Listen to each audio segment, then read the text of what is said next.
লাগছে সেগুলো একবার দেখে নিই।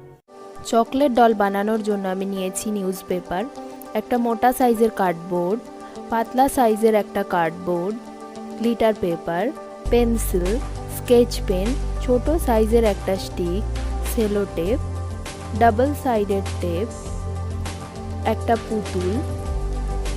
এখানে এই চকলেটটা আমি নিয়েছি 50 পিস, এটা নিয়েছি 30 পিস, এটা নিয়েছি 10 পিস।